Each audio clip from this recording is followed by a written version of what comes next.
title. At a charity event hosted by my wife, her lover's wife walked in, wearing my wedding ring. The look on her face told me everything I needed to know. David Miller had always thought of his marriage as the epitome of perfection. Married to Emma, a stunning and charismatic philanthropist, their life in the bustling city of New York seemed picture-perfect from the outside. Emma was a woman who could light up any room, especially at high-profile charity events like the one they were hosting tonight at the Plaza Hotel. The event was a grand affair, with glittering chandeliers, elegantly dressed guests, and the hum of refined conversations filling the air. As David stood by the bar, sipping his bourbon, he couldn't help but admire his wife's poise and charm as she moved through the crowd, shaking hands and exchanging smiles with New York's elite. Yet, amidst all the glamour, something felt off. Emma's usual warmth toward him seemed replaced by a strange aloofness, and David noticed her eyes darting nervously across the room, as if searching for someone. A pang of unease settled in his chest, but he brushed it off, telling himself that she was merely overwhelmed by the scale of the event. Little did he know, the perfect facade of his marriage was about to crack wide open in a way he could have never anticipated. As David lingered near the bar, his unease grew sharper, like a faint but persistent itch he couldn't ignore. The glittering charity event continued in full swing, with guests clinking champagne glasses and the soft hum of a live jazz band filling the grand ballroom of the Plaza Hotel. Suddenly the crowd seemed to part, and a woman entered the room with an air of quiet confidence that turned heads. Dressed in an understated yet elegant black gown, Clara Anderson walked in, her every step commanding attention. David's eyes were drawn to her almost magnetically, but what truly froze him in place was the familiar sparkle of a diamond ring on her left hand. His wedding ring. His heart skipped a beat, his mind racing as he tried to make sense of the impossible. Clara's eyes met his, and for a moment, the room seemed to shrink to just the two of them. Her gaze was calm yet piercing, a mix of pity and defiance that sent a chill down his spine. Summoning courage, Clara approached him, her voice low but deliberate. "We need to talk," she said, her words carrying a weight that made David's pulse quicken. She didn't need to say much. Her presence and the ring on her finger were clues enough that she held answers to questions he hadn't yet dared to ask. Her cryptic remarks about Emma and the ring only deepened his suspicions, pulling him into a web of betrayal he hadn't seen coming. In that moment, amidst the grandeur of the charity gala, David's world began to unravel, one veiled hint at a time.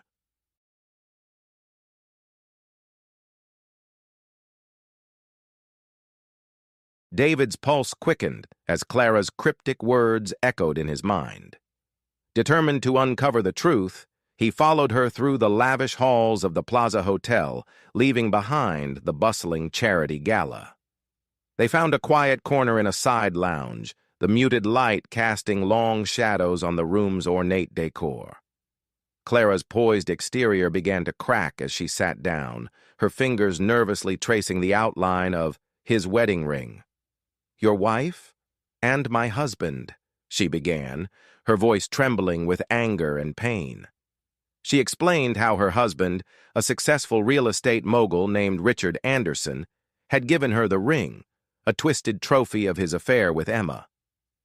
"He said it was a souvenir," Clara spat bitterly, the words dripping with betrayal.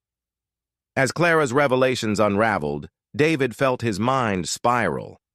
Fragmented memories began to surface. Emma's late-night phone calls she dismissed as work emergencies, the sudden weekends away for conferences, and the subtle but growing emotional distance between them. Each recollection now carried the weight of evidence, painting a picture he had been too blind or too trusting to see. Clara's story mirrored his own heartbreak. She spoke of her husband's lies, his frequent business trips, and the growing suspicion she had ignored until finding the damning proof: the ring. In their shared pain, David and Clara began piecing together the timeline of the affair. The gala, it seemed, was the nexus of their spouse's betrayal, a playground for their infidelity hidden in plain sight. Clara's heartbreak mirrored his own, and together they formed an unlikely alliance, determined to confront the truth head-on. In that quiet room, surrounded by the echoes of betrayal, David realized the perfection of his marriage had always been a facade, and the reality was far darker than he had imagined. The weight of Clara's revelations burned like fire in David's chest as they stepped back into the grandeur of the Plaza Hotel's main ballroom. The charity gala was still in full swing, the affluent guests blissfully unaware of the storm brewing beneath the surface. Fueled by a mix of anger and heartbreak, David could no longer contain himself. Spotting Emma by the stage, her radiant smile and practiced charm now felt like a cruel mockery of their life together. He strode toward her, his voice cutting through the hum of the crowd as he called her name.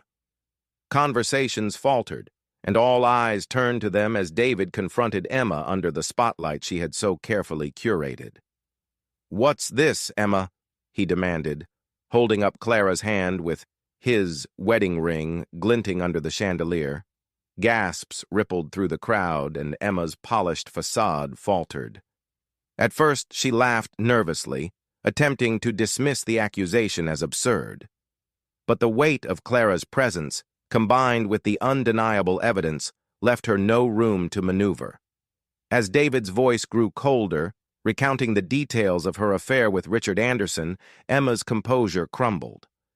Her shoulders sagged, her eyes brimming with tears.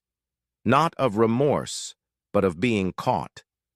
The tension reached its peak when Richard entered the room, drawn by the escalating whispers.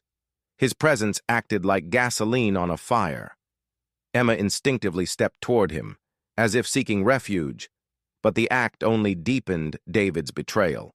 Clara, unable to hold back her own anger, stepped forward to confront her husband. "How dare you?"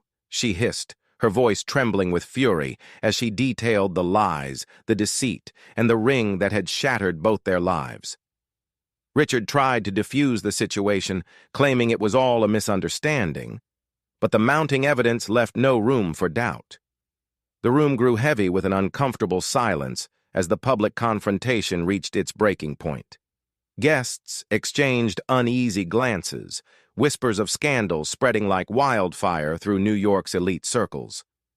Emma and Richard, exposed and humiliated, stood frozen as David and Clara finally walked away from the confrontation, their pain now shared but their dignity intact. It was a moment of raw emotion and irreversible change, the perfect veneer of the gala shattered to reveal the dark truth beneath. As the guests dispersed and the once vibrant ballroom of the Plaza Hotel fell silent, David found himself alone with Emma in one of the hotel's private lounges. The tension in the room was palpable, the air heavy with unspoken words. Emma, her makeup smudged and her earlier confidence reduced to fragility, sat across from him. "David, please," she began, her voice trembling. "I can explain." But her explanation, rooted in loneliness, unmet needs, and misguided choices, felt hollow against the enormity of her betrayal. Each word she uttered seemed to widen the chasm between them. The trust that once bound them now shattered beyond repair.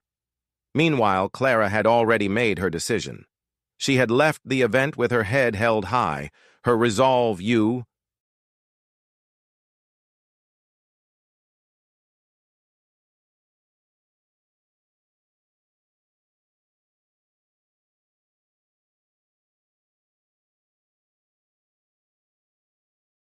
unshaken.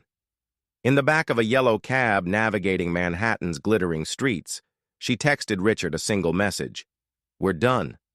Her decision to leave was swift but firm, born out of the clarity that there was no salvaging a relationship built on lies. For David, however, the choice was far murkier. As Emma's pleas turned to tears, he wrestled with conflicting emotions.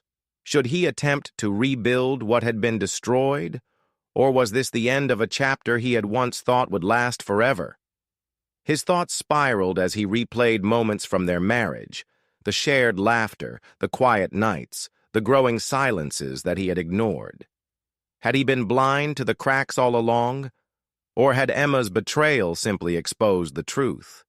That their marriage had been a facade, a carefully curated image for the world to see. Sitting in the dimly lit lounge, David felt the weight of the decision pressing down on him.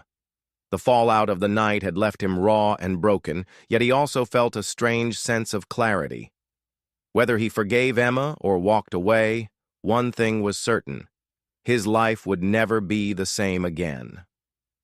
As dawn broke over the Manhattan skyline, David sat alone in his apartment, staring at the wedding ring he had slipped off his finger the night before. The night's events still felt surreal, like a nightmare he couldn't escape. Emma had returned to their shared home after their conversation at the Plaza Hotel, her tear-streaked face a stark contrast to the radiant host she had been just hours before. The silence between them was deafening, yet it spoke volumes. David now stood at a crossroads, faced with the weight of a decision that would define the rest of his life. In one version of this ending, David chooses to separate from Emma, the betrayal too deep to mend.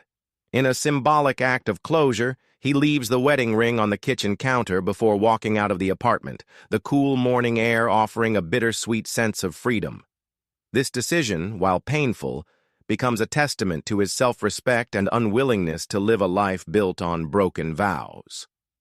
Alternatively, David might find himself willing to rebuild, though not without conditions.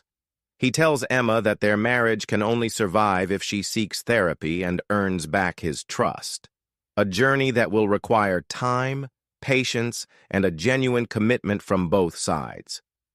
This decision reflects his capacity for forgiveness, but also his understanding that true reconciliation comes with boundaries and mutual effort. In a third possibility, the story concludes ambiguously. David walks out of the Plaza Hotel into the quiet streets of New York, his mind clouded with unresolved emotions. The readers are left to interpret whether he will choose reconciliation, separation, or something in between, mirroring the complexities of real-life relationships. Meanwhile, Clara finds her own sense of closure. Having confronted her husband and made the decision to leave him, she begins a new chapter of her life with her head held high.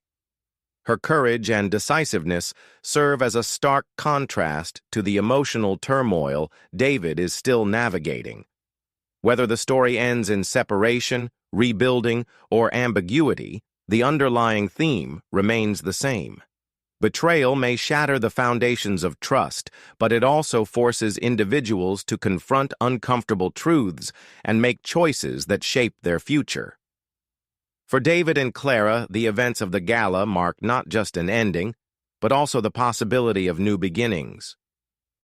Today is my younger brother's wedding day, and his fiancée, Emma, has just launched herself at me. Her voice rang out so loud that everyone could hear, cutting through me like a sharp knife. The very thought of my brother's wedding had filled me with joy, but why am I standing here, being humiliated in front of our family? The pain from her words settled deep in my chest and spread through my body. The warm atmosphere of celebration seemed to dim instantly, and a chilly silence filled the room. Was I the only one feeling shaken, or had the guests also started to look at me with judgment? I could feel the weight of their cold stares, as if everyone here silently agreed that I didn't belong. You shouldn't be coming around here. It's just you don't really belong here, Jane. Emma's sharp eyes made it clear she thought I was a burden. You have no place here, her gaze seemed to say. I felt the urge to speak up, to defend myself, but every time I tried to find words, they got caught in my throat. Anger, sadness, frustration, they tangled inside me, too overwhelming to sort through. Every breath felt tight, and my legs started to shake. As much as I wanted to deny it, I couldn't help feeling that maybe she was right. Had I depended too much on Kevin? I'd leaned on my younger brother over the years, maybe even without realizing how much of a burden I'd become. It's true that my presence might have been straining their relationship. Then maybe I was the problem. But even if that's true, she didn't have to say it like this. Emma's words had only one purpose: to make sure I knew my place. I understand, I said. The words came out as if someone else was speaking them. I could barely recognize my own voice. It was quiet, rough, drained. But that was all I could say. I stood up calmly, trying my best to keep it together. I wanted to stay and at least see the ceremony through to the end, but I knew I couldn't stay in this room any longer. The thought of tainting Kevin's happy day with my presence was unbearable. I took a step toward the door, feeling like I was slipping out of my own life. Just as I reached for the door handle, there was a loud crash behind me. I turned and saw that a chair had fallen over. My name is Jane, and I'm 32 years old. I often wonder how different things would have been if that accident hadn't happened. Kevin and I lost our parents when I was 11 and he was just 8. They were coming back from a weekend trip when the accident occurred. By the time we got to the hospital, both of them were gone. It felt like the world had gone silent. I didn't know how to process the reality in front of me. The only clear memory I have is of Kevin's small hand shaking in mine. After that, we went to live in a children's home. The staff there were kind, and we quickly got along with the other kids. But no matter how familiar our surroundings became, there was always a hollow ache inside me. I wanted to see Kevin smile, so I promised myself I wouldn't cry in front of him. I thought if I cry, he'll be sad too. Being a big sister became my reason to keep going. I didn't deal with my own loss. Instead, I focused entirely on taking care of Kevin. Taking care of him gave me purpose. When I turned 18, I had to leave the children's home.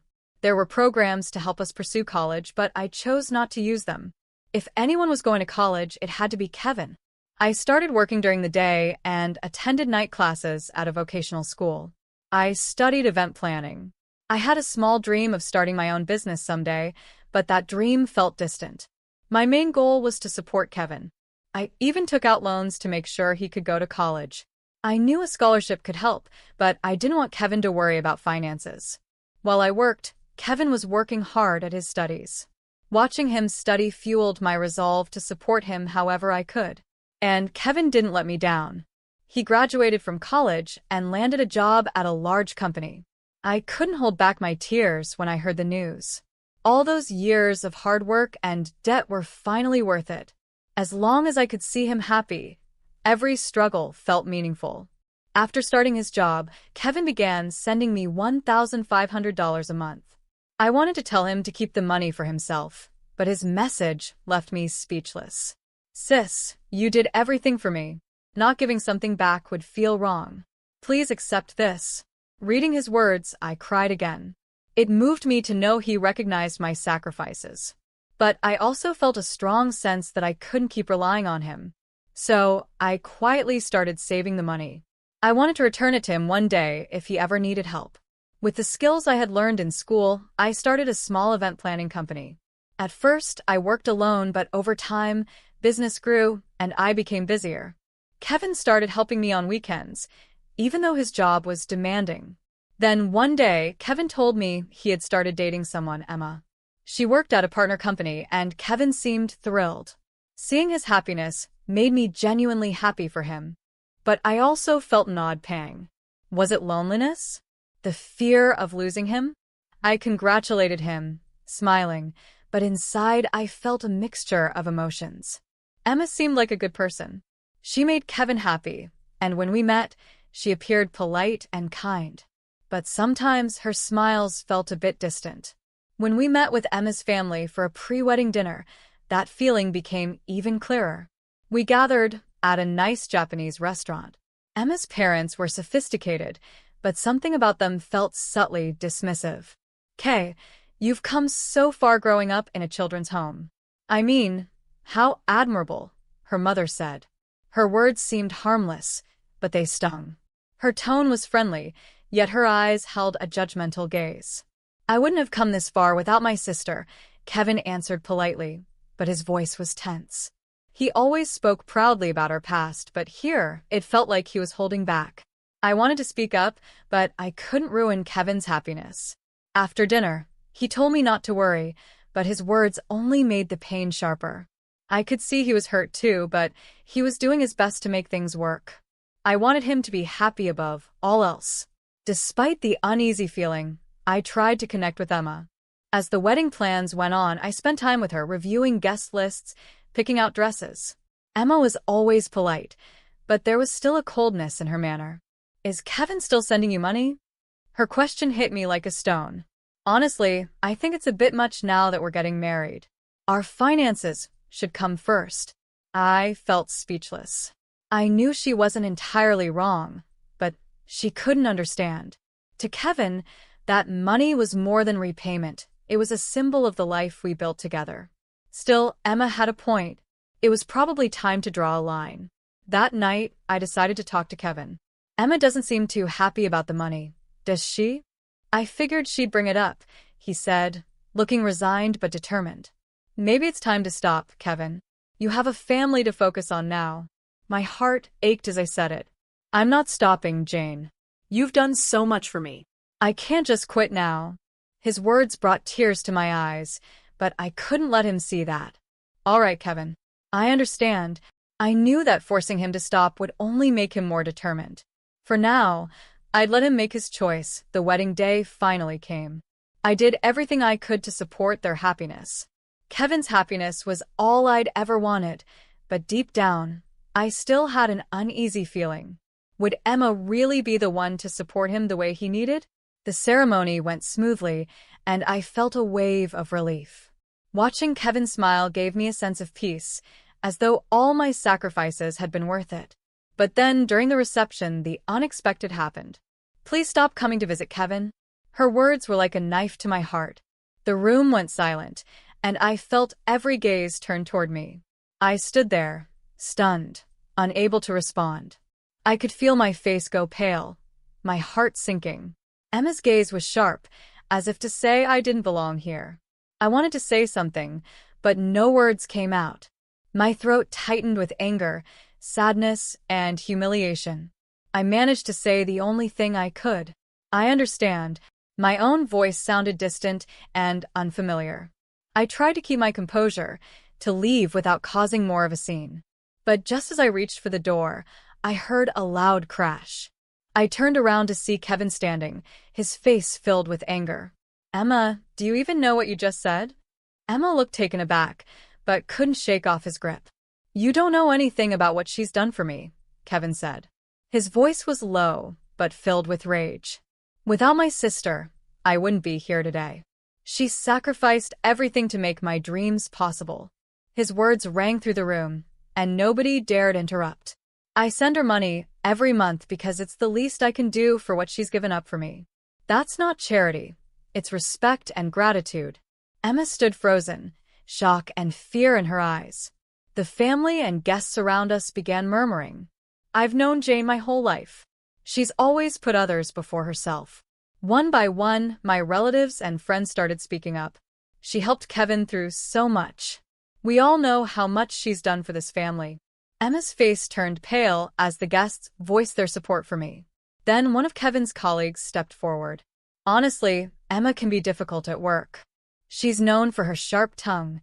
Another colleague joined in. "It's true. She can be overly harsh, always pushing others down." Slowly, her colleagues revealed sides of Emma I hadn't known. With each confession, Emma's face grew paler, realizing the respect she thought she'd earned was slipping away. Just then, the doors opened, and a man entered the room. He was impeccably dressed, a quiet strength radiating from him. "My apologies for being late. Mr. Jameson, welcome." Mr. Jameson was a prominent figure, a senior manager from a major business partner of Emma's family's company. "Is something the matter here?" "Oh, no, Mr. Jameson. Just a family misunderstanding." "I see," he said, but his eyes told me he sensed more than he let on. "You must be Jane. I've heard impressive things about your event planning company." "Thank you, Mr. Jameson." I was surprised that he knew about my work. "Jane is a foster home graduate. I'm sure we'll want to evaluate partnerships with that in mind," Emma's father said dismissively. "Actually, I grew up in foster care myself." The room fell silent, and Emma's father's face went pale. I've always respected those who push through adversity. Jane's work reflects that spirit. At our company, we choose partners based on merit, not background. Excluding someone due to their past would be against our values. His words filled me with pride and gratitude. Jane's been a pillar for our community. Emma's words were out of line. I agree. Our family deserves better. Kevin's words rang with finality. I can't marry someone who doesn't respect my family. Emma looked stricken but couldn't protest. Kevin walked over and hugged me tightly. Thank you, Jane, for everything. Thank you, Kevin. I'll always be here for you. That moment marked a new beginning. Over time, my business grew thanks to Mr. Jameson's support.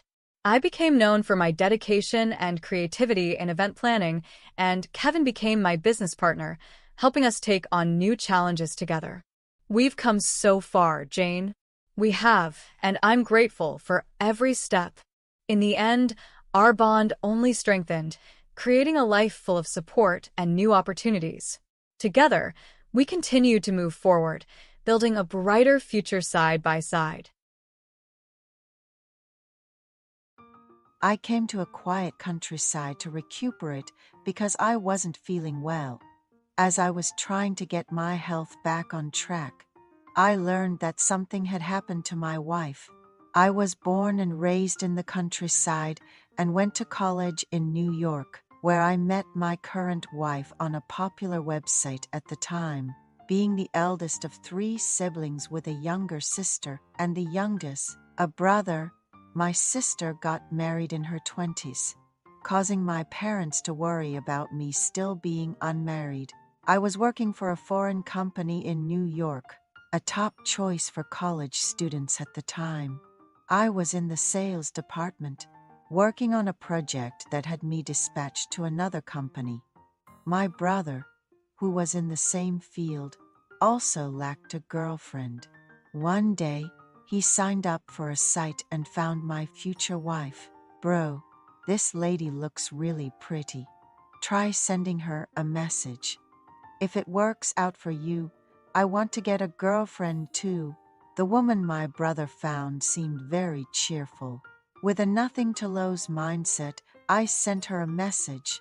She replied the next day, and we started communicating, leading to a meetup the following week. A significant reason why I could marry my wife was that our homes were close. Her place was just 4 subway stops away from mine. On our first date, we ate pork cutlets, had coffee, and then watched a soccer game at a pub the next day. Though she seemed uninterested in soccer, she joined me to support my interests. She had a beautiful and bright personality, and we saw each other every day, leading to a proposal 100 days into our relationship. She nodded silently when I proposed, and we told our parents we were dating and wanted a future together. The following spring, we got married with many blessings. I have a significant wound from when I was young, due to my father's harsh actions, causing many scars. Sometimes, when I'm sleep-deprived or extremely tired, I lose consciousness. But medical checkups show nothing wrong, and I'm quite athletic. On the morning of our wedding, the makeup artist told me about a previous client whose husband fainted during family photos. My wife was shocked, asking what that meant. He hid his illness, and the tension made him collapse, the artist explained. What happened to them? My wife inquired. They came to pick up their album and said their family was furious, wanting a divorce. But what can you do? They're living well now, the artist replied. Hearing this made me inwardly flinch, feeling a connection to their pain. I've been happy since getting married. My wife whispered her love, saying, I wish I had met you earlier, so we could have dated for years. Meeting someone like you is my luck. Let's live like newlyweds forever. Initially, it wasn't easy to spend the allowance my wife gave me. I kept my wallet with me, picking up my wife's favorite fruits on my way home. Life felt like playing house. My wife had a demanding job, while mine was just a 5-minute drive from home. She had to commute an hour by subway. Her earnest efforts in balancing work and managing our household endeared her to me even more.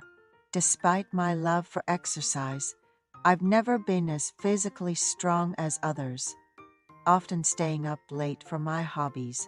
One day, we discovered my wife was pregnant, and I was thrilled at the thought of becoming a father.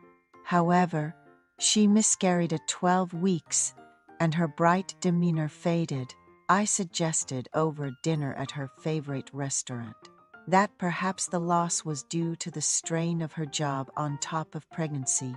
I told her, "It might be tough, but you can quit your job if it becomes too much. You know I can take care of us."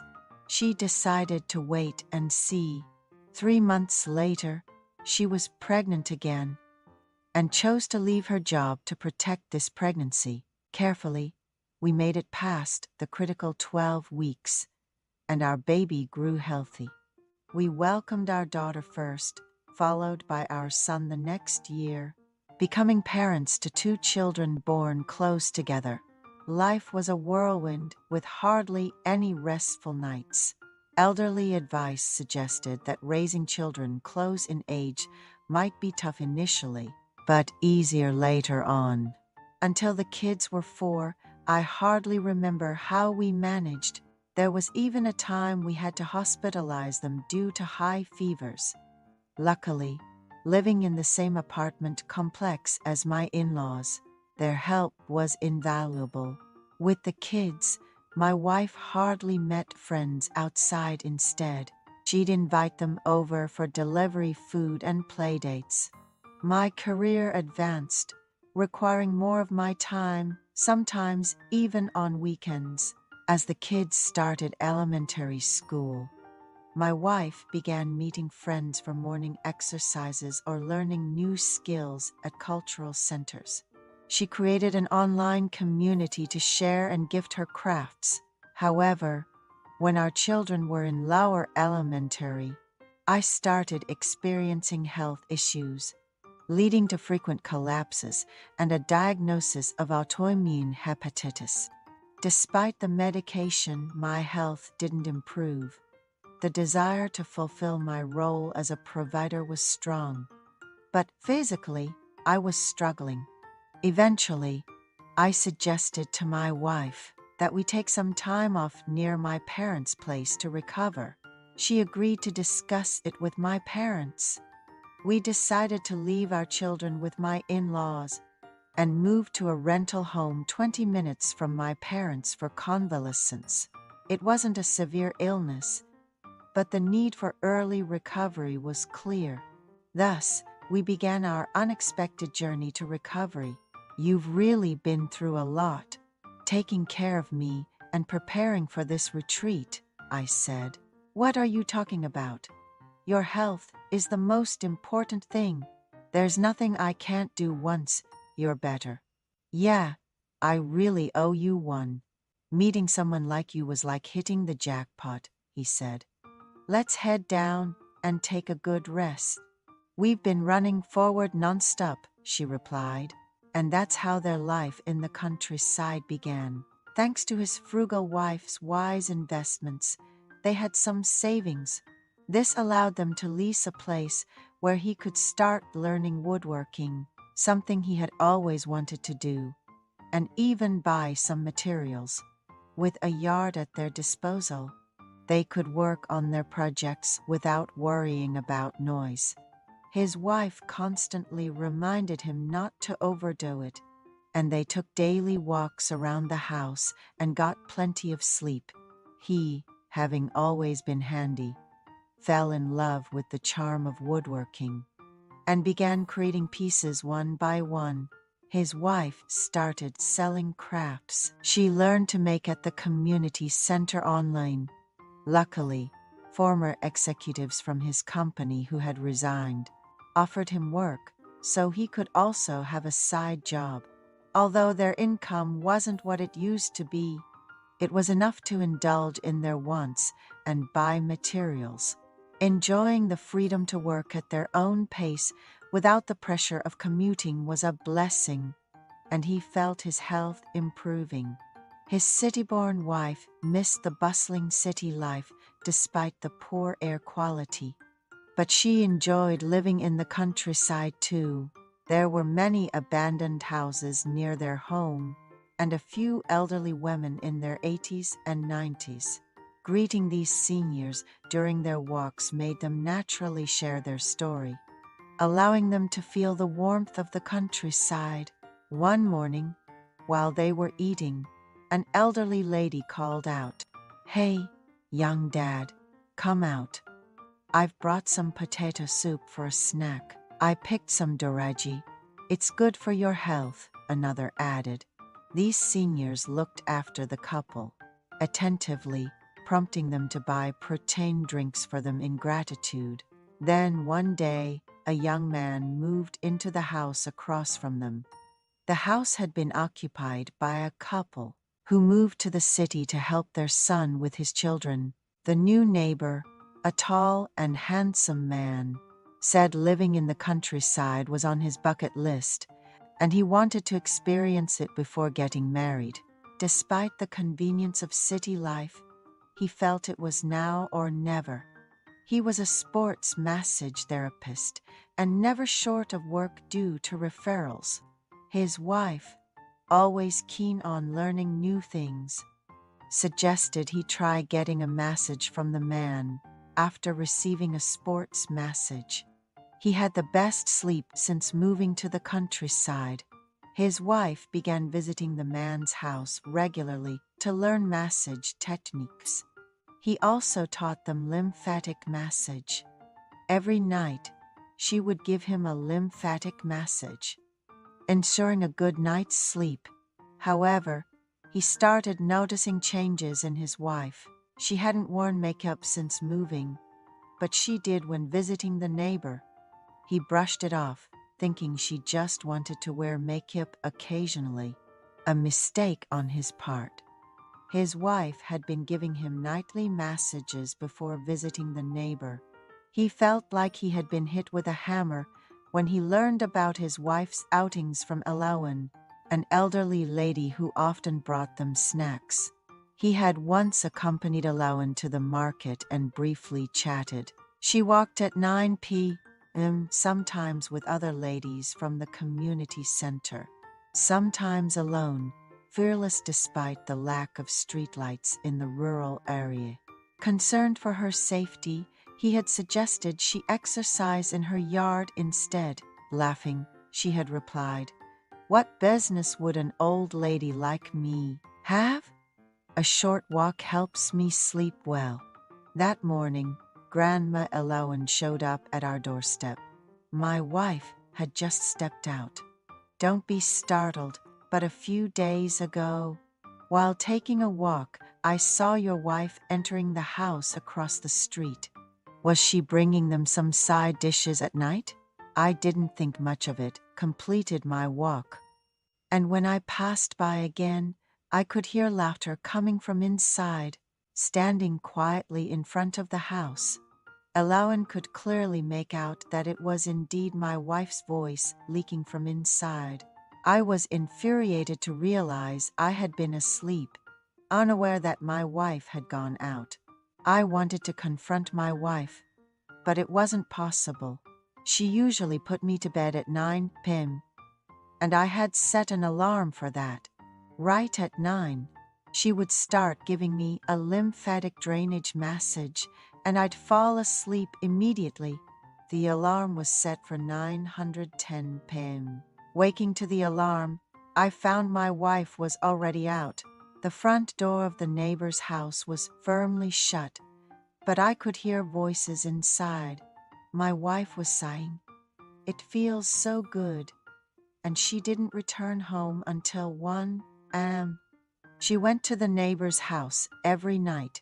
It wasn't right for a wife to leave her husband asleep and go out, and I began to wonder whether I should forgive her or if it was time to reassess our marriage. Elowen happened to pass by, so I greeted her, and she asked if I could pick up some soap and detergent from the store if I was going. My wife had left for the market that morning. I invited Grandma inside and discussed what she had witnessed, questioning what I should do next. Do what feels right. If you can think of it as a passing breeze and let it go, do that. Divorce isn't easy. Think about the kids, she advised. She shared how her husband had affairs, and despite the heartache, she chose to stay for the sake of their children. But when he passed away, she felt nothing. Living here had improved my physical health, and I felt it was time to move to New York. I had an interview for a job reentry last weekend and was waiting to hear back. Grandma thanked me for sharing, mentioning, "After the old man went to heaven, I sometimes miss him. Maybe that's what marriage is." We spent that day together. Afterward, Grandma visited our home a few times. Eventually, my wife and I harbored significant secrets while living in the countryside. Then, I received the job offer. Packing for the move, Grandma Elowen gifted me a bottle of homemade plum extract, whispering, "I've put a note inside for you to read alone." It read, "Thank you for making me feel like a woman. Take care of yourself." I made a serving cart for Elowen, tailored for her bent back, as a token of my appreciation for helping me understand my wife's actions and deciding what to do next. Now in New York, amidst the bustling life, I occasionally miss our life in the countryside. I usually don't ask this early, but if you could like the video and subscribe, it would mean a lot. We're so close to hitting 10,000 subscribers, and your support can really help get my content out there. Thanks, Tom Davies wiped his hands on his jeans, tired, but satisfied. He'd spent the day fixing the fence in their backyard, the kind of manual labor that kept his mind focused and calm. It was a Saturday afternoon, and the smell of cut grass and fresh wood shavings filled the air. He went inside to wash up, his worn boots echoing on the hardwood floor of their modest but comfortable Melbourne home. "Sarah," he called out, but the house was still. The kids were at their grandmother's for the weekend, giving them rare time alone. Tom smiled at the thought. Maybe tonight they could go for a nice dinner, talk about anything other than work, the kids, or house chores. As he moved through the house, he thought about how hard they had both been working lately, each in their own world, distant but still connected. 12 years of marriage hadn't been easy, but it was real, honest. At least that's what he believed.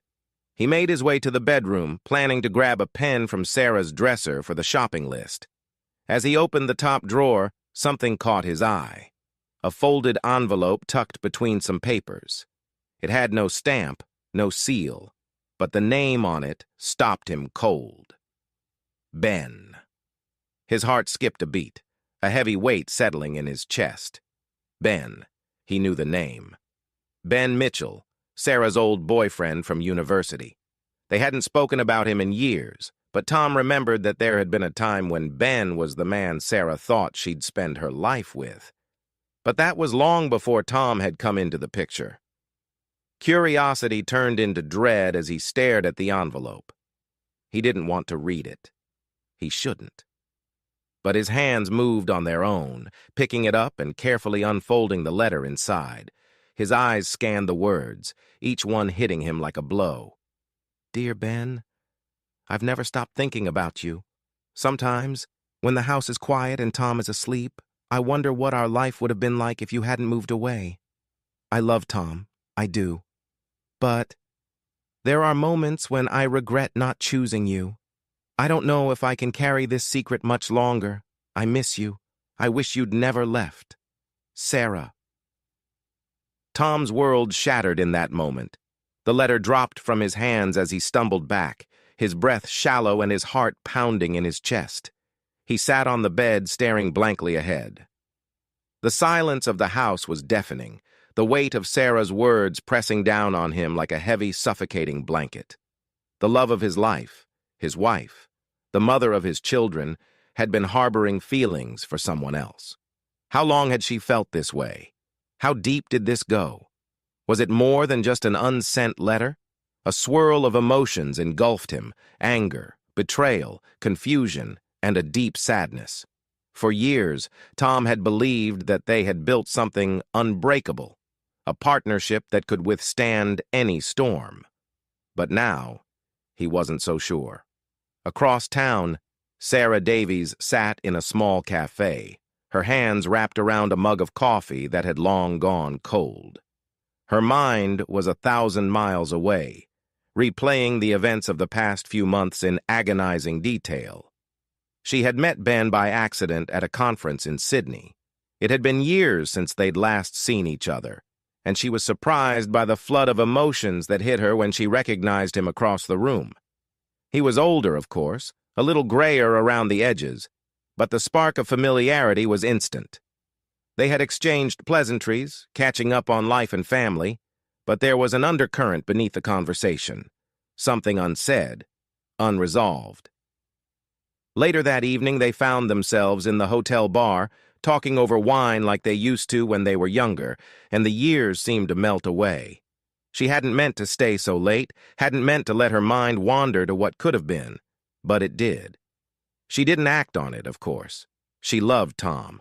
She loved the life they had built together. But Ben represented something different, something lost. After that conference, she couldn't stop thinking about him. She felt guilty, ashamed even, but the feelings wouldn't leave her. So one night, she sat down and wrote the letter. It was never meant to be sent. She just needed to get the words out, to express what she couldn't say aloud. She tucked it away, hoping that would be enough. But the guilt lingered. Sarah knew something was wrong in her marriage. She and Tom had drifted. They rarely talked about anything meaningful anymore, and the routine of life had left them both emotionally exhausted. But she had never imagined it would lead her here, sitting in a cafe, lost in thoughts about a man from her past, wondering if she had made the right choices in life. She checked her watch. It was time to head home. The kids would be staying with Tom's mom for the weekend. And she wanted to talk to Tom tonight, maybe find a way to reconnect. Little did she know what was waiting for her. When Sarah walked into the house later that evening, she found Tom sitting at the kitchen table, the letter laid out in front of him. Her heart stopped, her breath catching in her throat. "Tom," she started, but he cut her off with a look. It was a look she had never seen before. It wasn't anger, not fully, but it was something close. His eyes were filled with hurt, disbelief, and betrayal. "What is this, Sarah?" he asked, his voice steady but cold. He tapped the letter. "Did you write this?"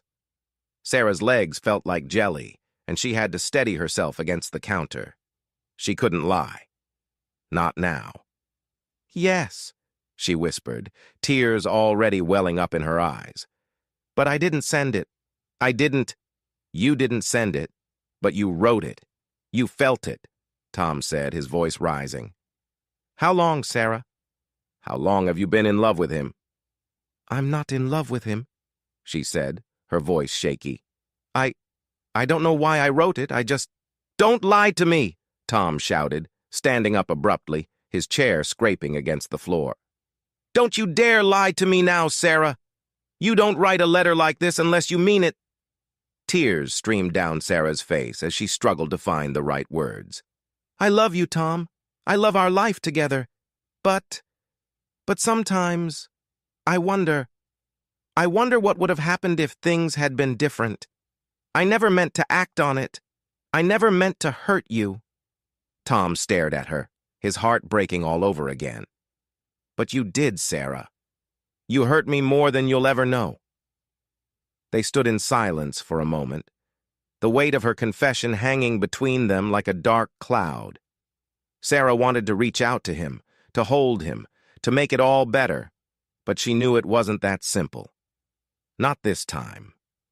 Tom turned away, running a hand through his hair. "I need to think," he muttered, and without another word, he walked out the door. Tom drove for hours that night, his mind racing. He ended up at a small park on the outskirts of town, a place he used to go when he needed to clear his head.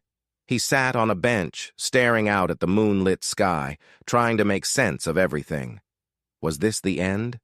Could he ever trust Sarah again? Could they rebuild what had been broken? He thought about their life together, the good and the bad. Their wedding day, when Sarah had looked at him with so much love in her eyes that he thought his heart would burst. The birth of their first child, the way Sarah had held his hand and smiled through the pain. The countless nights they had stayed up late, talking about their dreams for the future.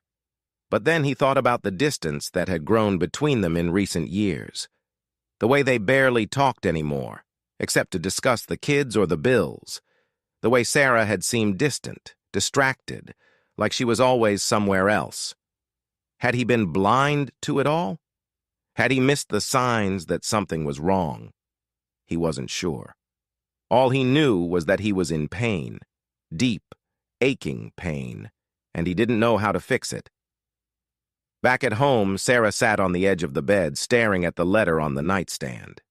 She hated herself for writing it. She hated herself even more for hurting Tom.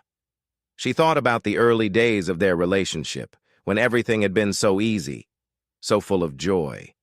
They had met at a mutual friend's barbecue, and she had been instantly drawn to his quiet strength, his kindness, his unwavering loyalty. They had built a life together, an imperfect, messy, beautiful life, and she had thrown it all away with one stupid letter. But it wasn't just the letter, she realized. It was everything that had led up to it. The emotional distance, the unspoken frustrations, the unmet needs. She had been lost in her own dissatisfaction, and instead of reaching out to Tom, she had retreated into her memories of Ben, using him as an escape from the reality of her marriage. Now she had to face the consequences of her actions. Days turned into weeks, and the tension between Tom and Sarah remained. They barely spoke, and when they did, it was strained and awkward. Tom had moved into the guest room, and the silence in the house was deafening. They started seeing a marriage counselor, though neither of them was sure if it would help. The first few sessions were painful, filled with accusations, hurt feelings, and tears. Tom was angry at Sarah, angry at himself for not seeing it sooner, angry at the world for pulling them apart. But slowly, something shifted. Through the counselor's guidance, they began to talk. Really talk. For the first time in years, they shared their fears, their insecurities, their regrets. Tom admitted that he had been neglecting their emotional connection, focusing too much on work and not enough on their relationship. Sarah confessed that she had been using her feelings for Ben as a way to avoid dealing with her unhappiness. It wasn't easy. Some days it felt like they were taking 2 steps forward and 1 step back, but they kept at it, determined to find their way back to each other. One evening, months after the letter had been discovered, Tom and Sarah sat on their porch, watching the sun set over the horizon. The air was warm, the sky painted in hues of orange and pink. "I don't know if we'll ever be the same," Tom said quietly, his hand resting on the arm of his chair. "I don't either," Sarah replied, her voice soft. "But maybe that's okay. Maybe we can be something new, something better." Tom turned to look at her, his expression unreadable. "Do you still think about him?" Sarah hesitated for a moment before shaking her head. "Number, I don't. Not anymore." Tom nodded, the tension in his shoulders easing slightly. "I want to believe that, Sarah. I really do." "I know," she whispered, reaching out to take his hand. "I'll spend the rest of my life proving it to you." They sat in silence for a long time, watching the sun dip below the horizon. It wasn't perfect, and it wasn't easy, but for the first time in a long time, they felt like they were on the same page, facing the future together. Thank you for reading. Do you think Tom and Sarah will make it through? Have you ever faced something similar in your own life? Let us know your thoughts in the comments below.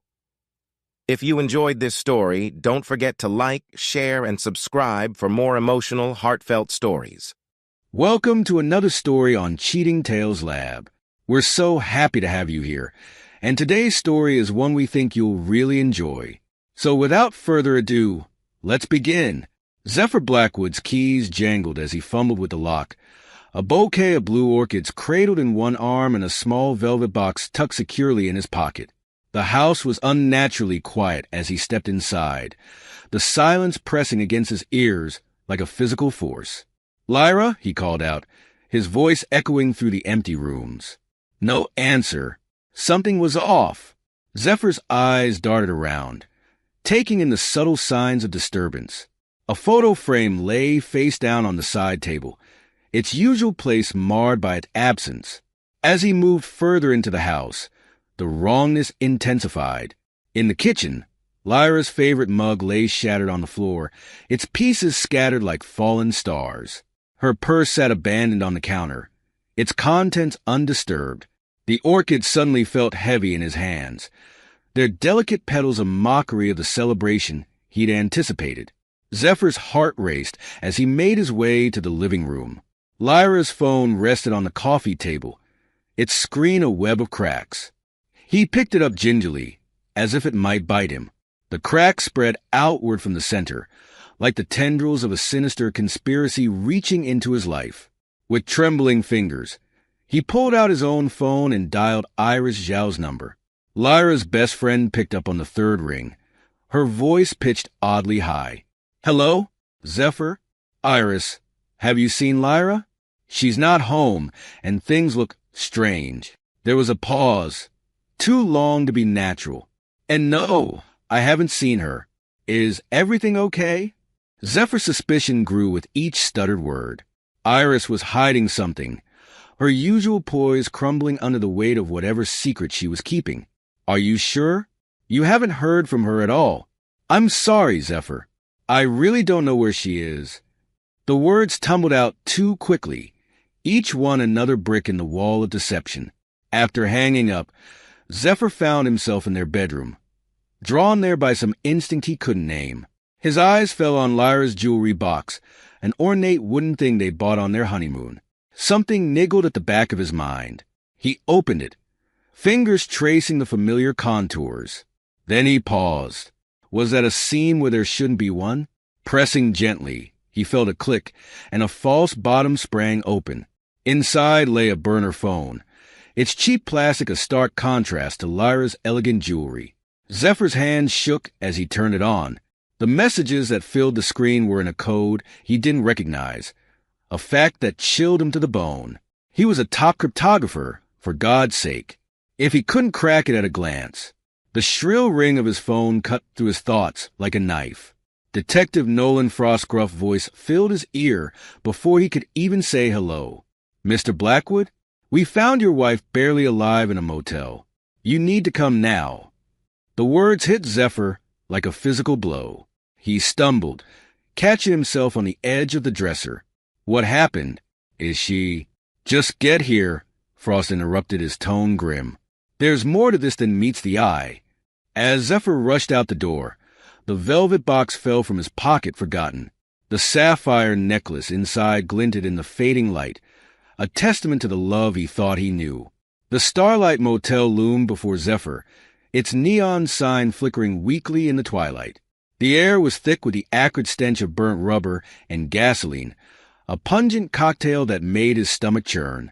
Police cars formed a barrier around the scene, their lights painting the world in alternating flashes of red and blue. An ambulance stood nearby, its back doors open like the maw of some patient beast. And there, wrapped around a lamppost like some grotesque modern art installation, was a mangled red Porsche. Detective Frost materialized out of the chaos, his weathered face a mask of grim determination. "Mr. Blackwood," he said, nodding in greeting. Your wife was in an accident with Caspian Vex, her ex from college. He was driving under the influence. Zephyr's mind reeled. Caspian Vex? Lyra had never mentioned him. Frost's next words hit even harder. But there's more to this than meets the eye, Mr. Blackwood. Before Zephyr could press for details, movement caught his eye. Paramedics were wheeling out a stretcher, and on it lay Lyra. Her face was pale, marred by ugly bruises that stood out like accusatory fingers pointing at some unseen culprit. Their eyes met across the chaos of the crime scene. Lyra reached out weakly, her voice barely above a whisper. "Honey, I'm so sorry. It was an accident." The words seemed to carry a weight beyond their simple meaning, laden with secrets and lies. Zephyr turned away, unable to bear the sight of her. His gaze fell on a briefcase among the scattered debris, its contents spilling out onto the asphalt. He caught glimpses of what looked like classified documents before a uniformed officer hurried to gather them up. As he made his way back to his car, a hushed conversation between two paramedics reached his ears. "Did you see those badges? High-level clearance, man." "Yeah, and those encrypted hard drives? What the hell were they doing here?" Zephyr's mind whirled. Pieces of a larger puzzle beginning to take shape. What had Lyra gotten herself into? And more importantly, what had she dragged him into along with her? The sterile corridors of the National Cyber Defense Agency headquarters seemed colder than usual as Zephyr made his way to his office. The events of the past few hours had left him feeling like a stranger in his own life. With practiced ease, he bypassed the standard security protocols and accessed the agency's personnel files. His fingers flew over the keyboard, searching for a name he'd never thought he'd need to know. Caspian Vex. There it was. Hired 3 months ago as a cybersecurity consultant.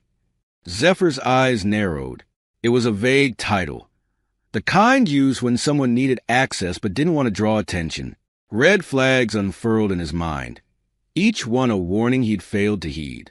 Burning the midnight oil? Zephyr nearly jumped out of his skin. Raven Coe stood in the doorway, her sharp eyes taking in his disheveled appearance and the classified files on his screen. "Raven, He hesitated, weighing his options. Then, making a decision, he gestured for her to come in.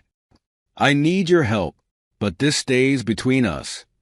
In a secure room, away from prying eyes and ears, Zephyr laid out the situation.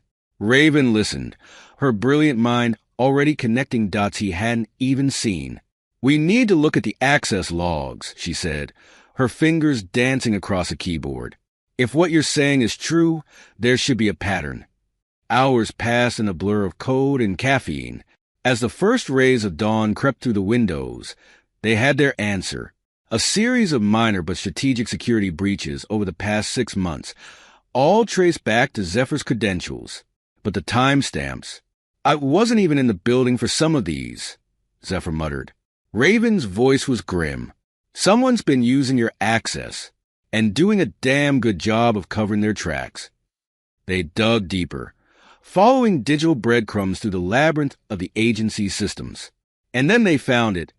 Fragmented connections between Caspian Vex and chatter about a group known as the Cypher Syndicate on the dark web. "I've heard whispers about them," Raven said, her face illuminated by the glow of the screen. "They're planning something big, a cyber attack that could cripple entire nations." The implications hit Zephyr like a physical blow. Lyra had been using their marriage as a cover, feeding classified information to the Cypher Syndicate through Caspian. But why? What could possibly drive her to betray not just him, but their entire nation? With trembling hands, he pulled out the burner phone he'd found in Lyra's jewelry box.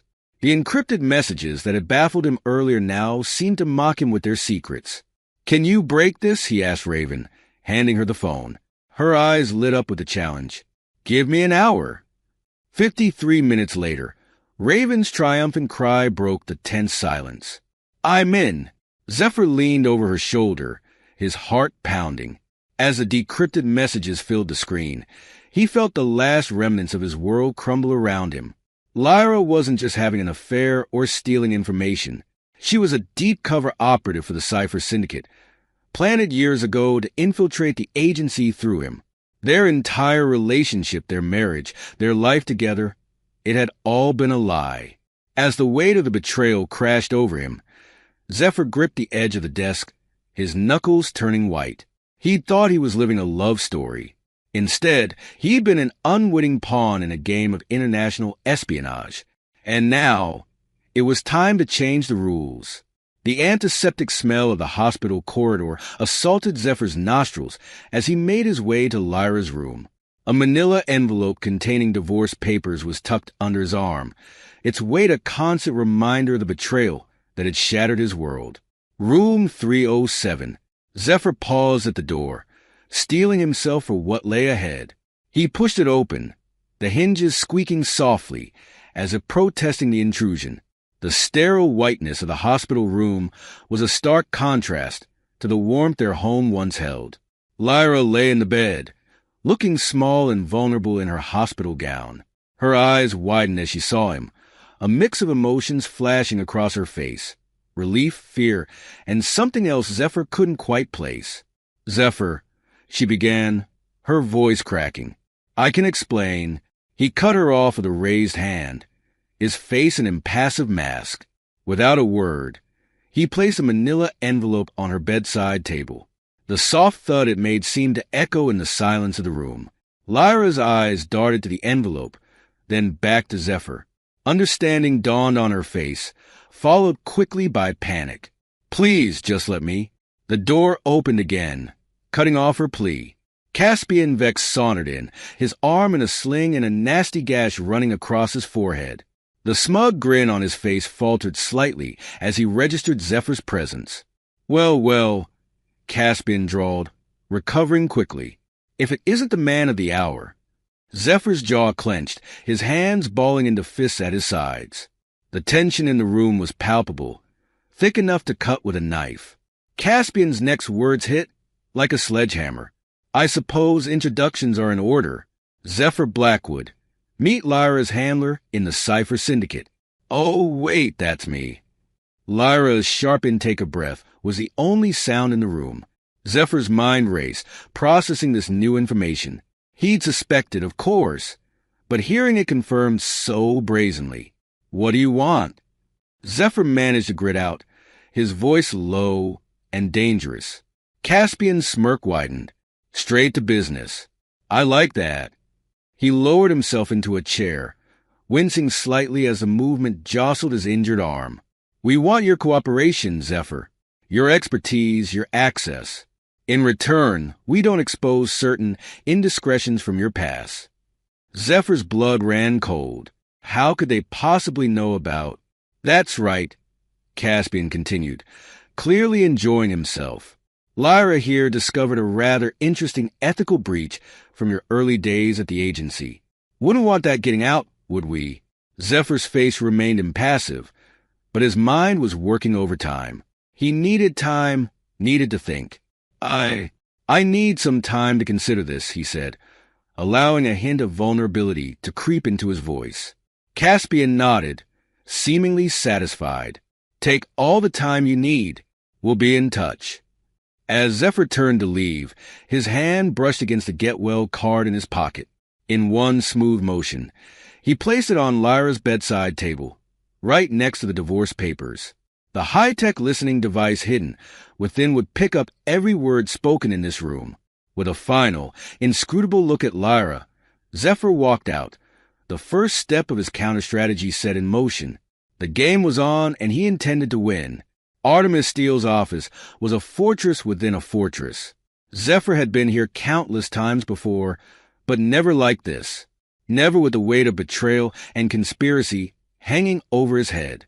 Director Steele herself was a formidable presence, her sharp eyes seeming to pierce right through him as he laid out everything he'd uncovered.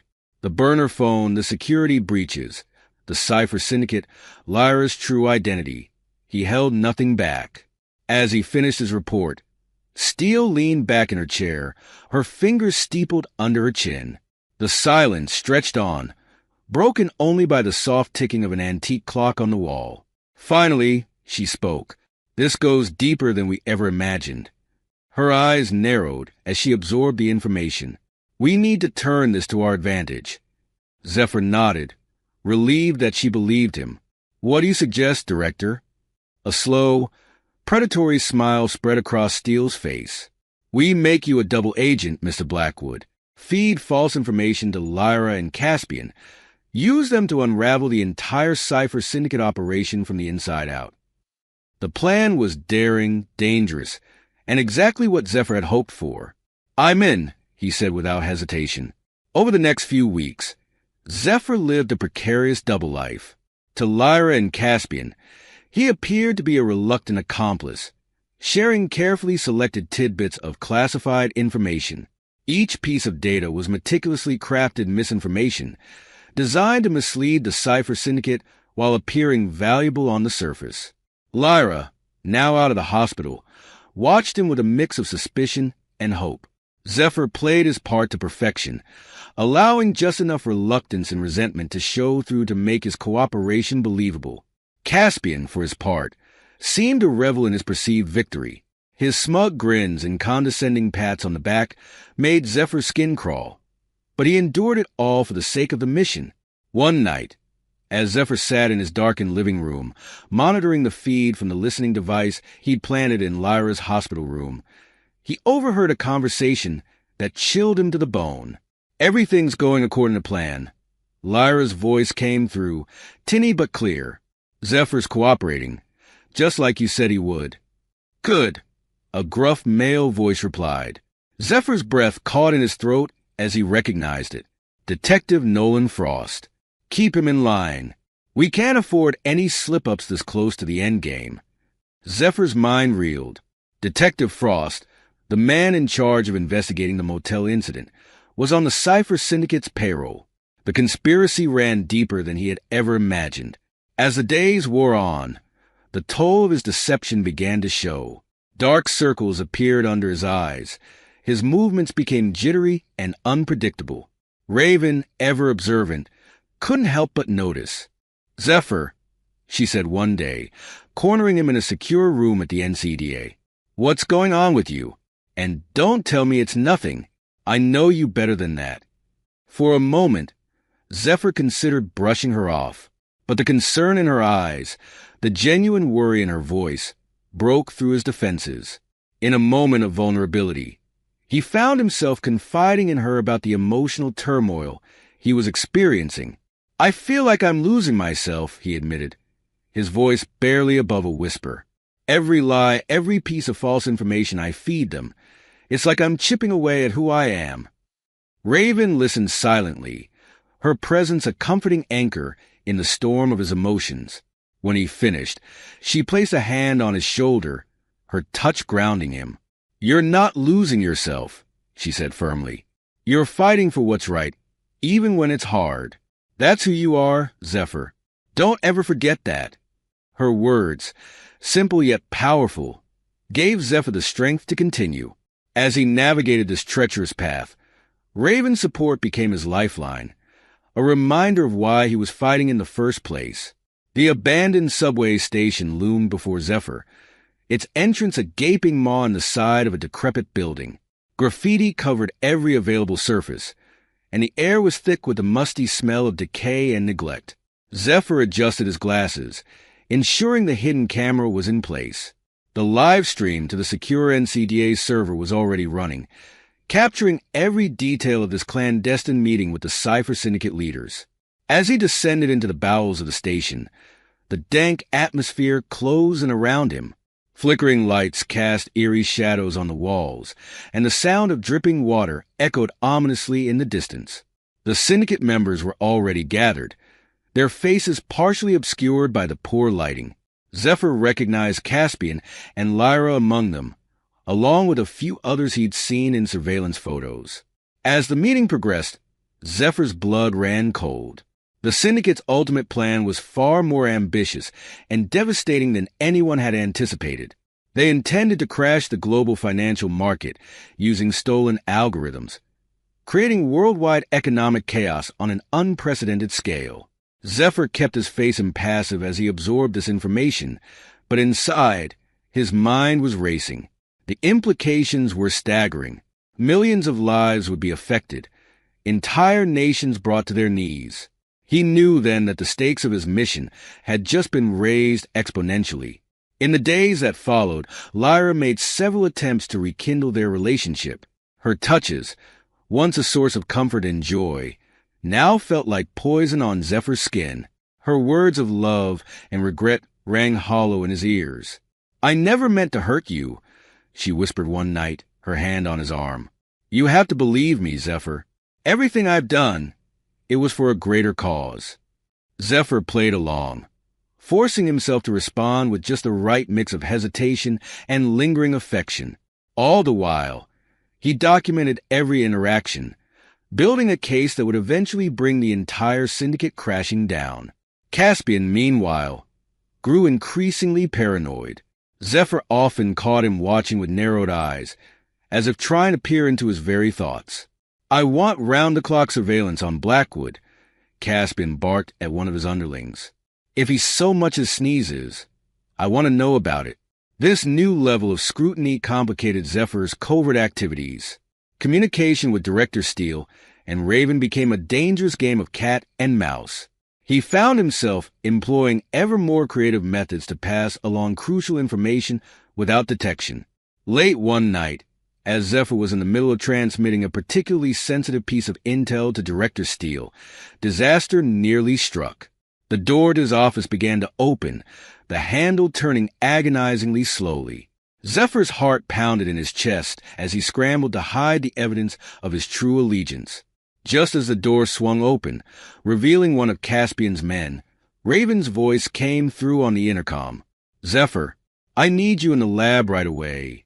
We've got a situation with the firewall." The syndicate member hesitated, then grudgingly allowed Zephyr to leave. As he hurried down the corridor, Zephyr sent a silent thank you to Raven for her perfectly timed intervention.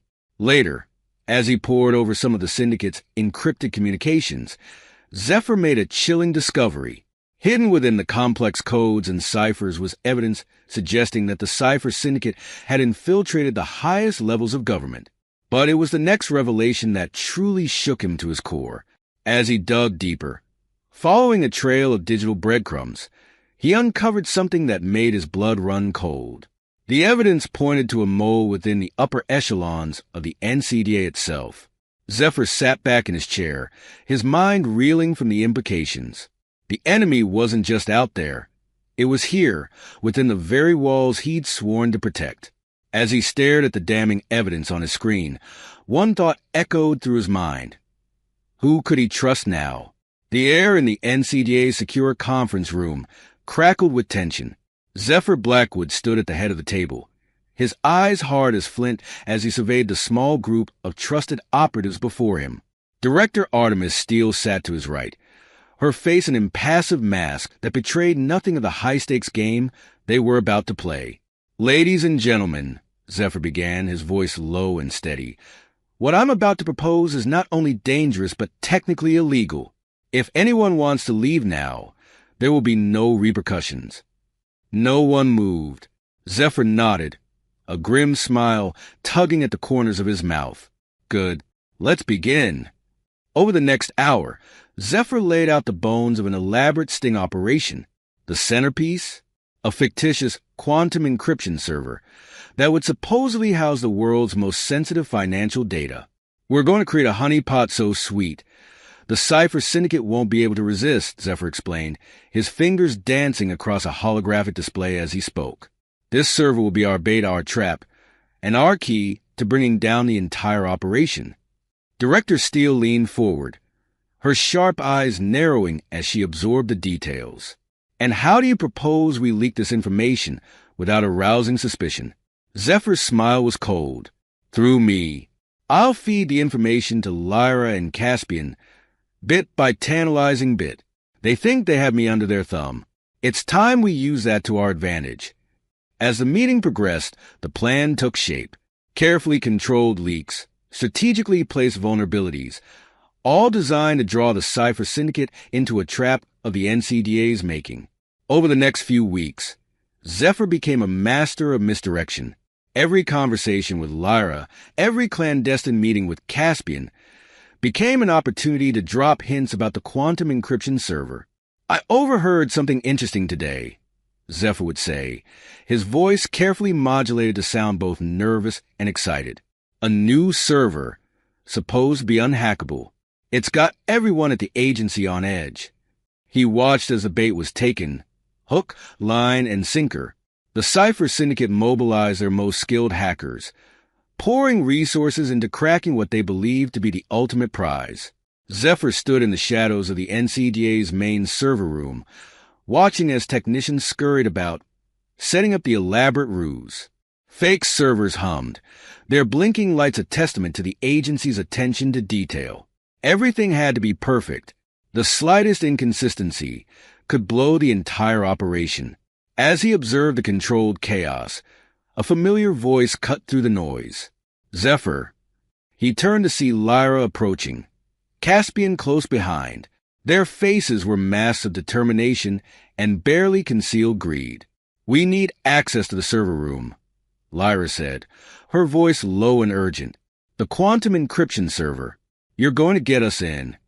Zephyr felt a chill run down his spine. This was it, the endgame.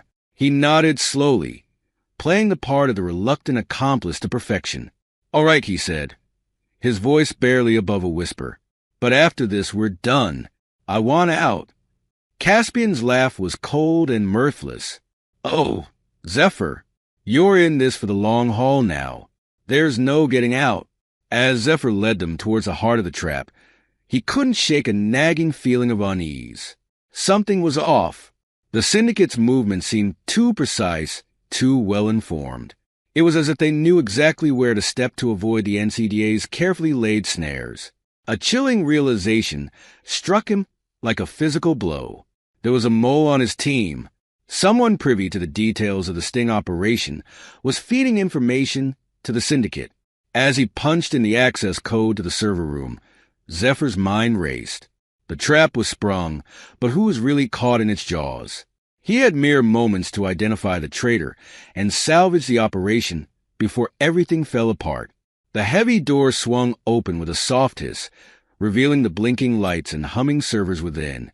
As Lyra and Caspian stepped eagerly into the room, Zephyr's hand hovered over the concealed panic button in his pocket. One press, and the entire building would go into lockdown. But before he could act, a voice from behind froze him in his tracks. "I wouldn't do that if I were you, Blackwood." Zephyr turned slowly, his blood running cold as he recognized the speaker. The pieces of the puzzle suddenly clicked into place, revealing a picture far more twisted than he could have imagined. The server room, once a sanctuary of order and control, had become a battleground. Zephyr's mind raced, processing the unfolding chaos with the cold precision of the master cryptographer he was. The Syndicate's uncanny knowledge of their countermeasures suddenly made horrifying sense. Zephyr's eyes darted around the room, cataloging every face, every micro-expression. The mole was here, in this very room. But who? A bead of sweat trickled down his spine as he realized the magnitude of the situation.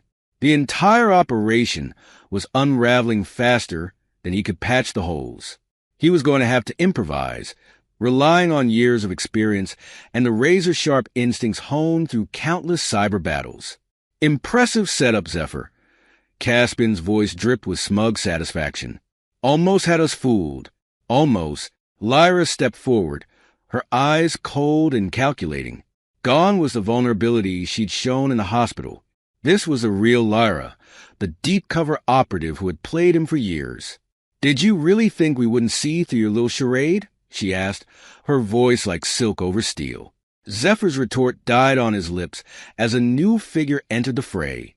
Detective Nolan Frost sauntered into the server room, a predatory grin on his weathered face. "Surprised to see me, Blackwood?" Frost chuckled. "You should have dug a little deeper into that motel incident. Might have saved you some trouble." The trio converged on Zephyr, backing him against the humming servers. They thought they had won, their victory assured by treachery and deceit.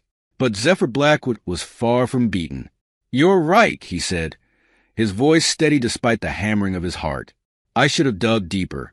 Into all of you. With a swift motion, Zephyr pulled out a small device from his pocket. The syndicate members tensed, expecting a weapon. Instead, a holographic display flickered to life, filling the air with streams of data. What you're seeing, Zephyr explained, his confidence growing with each word, is every piece of intelligence I've gathered on the Cypher Syndicate over the past weeks. Every conversation, every transaction, every dirty little secret. Caspian's face drained of color. Lyra's eyes widened in disbelief. Frost's hand inched towards his concealed weapon. The real sting operation, Zephyr continued, was layers deep. This server room, it's a sophisticated containment system. The moment you stepped inside, you activated a dormant protocol. We're locked in, and every word you say is being recorded and transmitted to law enforcement agencies worldwide. The realization of their predicament dawned on the syndicate members' faces. They had walked right into a trap far more intricate than they could have imagined. Lyra, ever the quick thinker, made one last desperate attempt to salvage the situation. Her face softened, tears welling up in her eyes. "Zephyr, please," she pleaded, her voice breaking. "What we had, it wasn't all a lie. I grew to love you. Truly, we can still have a life together. Just give me a chance to explain." For a moment, just a fleeting instant, Zephyr's resolve wavered. The memory of happier times, of a love he thought was real, threatened to overwhelm him. But then he remembered the betrayal, the years of lies, the lives put at risk for the Syndicate's twisted ambitions. His expression hardened. "No, Lyra," he said, his voice cold. "We can't." With a subtle hand motion, Zephyr activated the final phase of his countermove. Alarms blared throughout the building as armed NCDA agents began to swarm towards their location. Panic erupted in the server room. Caspian lunged for the door, only to find it sealed shut. Frost drew his weapon, his eyes darting wildly for an escape route. Lyra stood frozen, the full weight of her actions finally crashing down upon her. In the chaos, the three managed to slip past Zephyr, making a break for the emergency stairwell. They disappeared through the door, just as the first NCDA agents rounded the corner. Zephyr gave chase, his intimate knowledge of the building's layout guiding his pursuit. The hunt was on, and he was determined to see it through to the bitter end. Rain lashed against the windows of the NCDA headquarters as Zephyr tore through the labyrinthine corridors. His footsteps echoed off the sterile walls, mingling with the distant shouts of agents and the wail of alarms. He could hear them ahead, Lyra, Caspian, and Frost, their desperation palpable in the frantic pounding of their feet. But Zephyr had the home field advantage. He'd walked these halls countless times, knew every shortcut and hidden passage. As they approached a T-junction, Zephyr cut left, taking a maintenance corridor that would bring him out ahead of the fleeing trio. He burst through a door just as they rounded the corner, nearly colliding with Caspian. The look of shock on their faces was almost comical. Almost. "End of the line," Zephyr panted, blocking their path. Frost raised his weapon, but Lyra pushed his arm down. "No, there's still a way out." The roof. They turned and ran, leaving Zephyr to give chase once more. Up they went, flight after flight of stairs, the storm growing louder with each floor they climbed. Finally, they burst onto the roof. The rain came down in sheets, drenching them instantly. Lightning split the sky, illuminating the scene in stark, electric blue. Lyra spun to face Zephyr, her hair plastered to her face, her eyes wild. "Zephyr, please," she shouted over the howling wind. "You have to listen to me. I'm pregnant. It's yours." The words hit Zephyr like a physical blow. He faltered, his mind reeling. Could it be true? After everything, could there be an innocent life caught in the crossfire of their deception? Caspian seized the moment of distraction. "Enough of this shit," he snarled, pulling out a small remote. With the press of a button, the whir of rotors cut through the storm. A helicopter rose into view, hovering at the edge of the roof. Their escape route. "It's over, Zephyr," Frost called out, already moving towards a chopper. You lost. Accept it. But Zephyr wasn't done. Not by a long shot. As Lyra and Caspian made for the helicopter, Zephyr reached into his pocket and activated a device of his own. To anyone watching, it would have looked like he was simply letting them go. They didn't know that every word spoken in that helicopter would be broadcast to law enforcement agencies worldwide. Their escape vehicle had become a flying confession booth. Zephyr stood in the rain, watching as the helicopter lifted off into the stormy night. Water streamed down his face, indistinguishable from the tears he refused to acknowledge.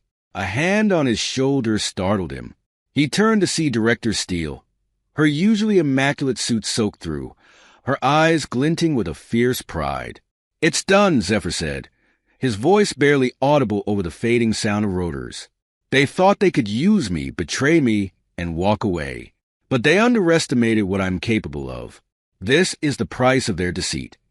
Steele nodded, understanding the weight of his words.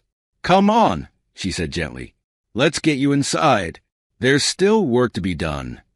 As they turned to leave the roof, Zephyr cast one last look at the storm-tossed sky. The helicopter was gone, swallowed by the night. But he knew this wasn't the end. It was just the beginning of a new chapter, one where the echoes of betrayal would resound through the digital realm, changing the landscape of cybersecurity forever. With a deep breath, Zephyr squared his shoulders and followed Steele back into the building. The storm raged on, but within him, a calm had settled. He had faced his betrayers, confronted his past, and emerged stronger. Whatever challenges lay ahead, he was ready to face them. The war against the Cypher Syndicate was far from over, but tonight, Zephyr Blackwood had struck a decisive blow, and he would not rest until the last echoes of their betrayal had been silenced. The federal courthouse loomed before Zephyr Blackwood, its imposing facade a stark reminder of the gravity of the proceedings about to unfold within. 2 months had passed since that rain-soaked confrontation on the NCDA rooftop, but the weight of those events still pressed heavily upon his shoulders. As he ascended the steps, cameras flashed and reporters shouted questions. Zephyr kept his gaze forward, his face an impassive mask. He was the star witness in the trial against the Cypher Syndicate, and the world was watching. The courtroom fell silent as Zephyr took the stand. His eyes swept across the room, landing on Lyra and Caspian.